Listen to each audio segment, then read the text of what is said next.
It's been a long time since the first Samsung Galaxy smartphone hit the market in 2010. Along the way, this Korean manufacturer has learned a thing or two about smartphone design. After all, there's got to be a good reason that the Samsung Galaxy brand is the most dominant Android smartphone on the market. Samsung has honed in on the smartphone's killer feature. It's the camera, and the S9 is all about improving upon that. We get a dual camera system, each camera with optical image stabilization.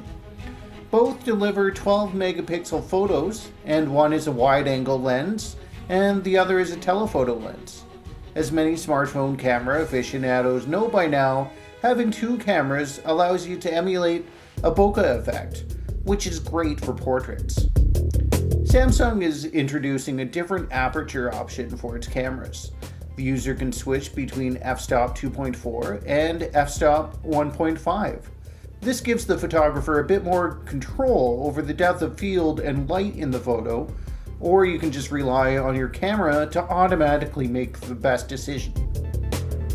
Another really fun feature is the slow-mo video.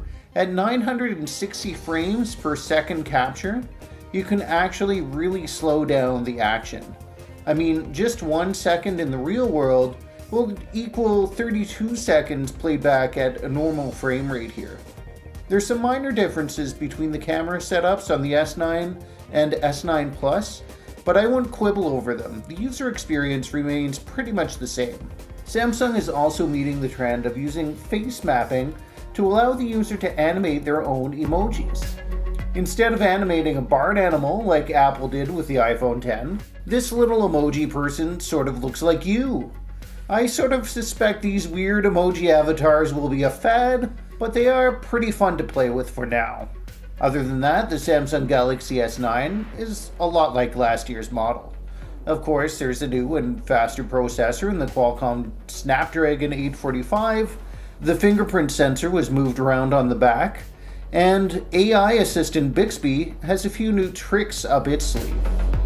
The screen sizes are the same as last year, at 5.8 inches and 6.2 inches respectively, and the battery capacity remains the same as well, at 3000 milliamps and 3500 milliamps. It's still equally water and dust resistant, and it still supports mobile payments with Samsung Pay. By the way, in Canada, you can now use that feature if you're a customer with CIBC, ATB, Scotiabank, or directly with American Express. Overall, many of these upgrades might come to older models of the Galaxy S in a few months' time. So this isn't a device that people are going to be desperate to have. But hey, at least Samsung actually gave us a treatment for its 9th generation instead of skipping straight to 10.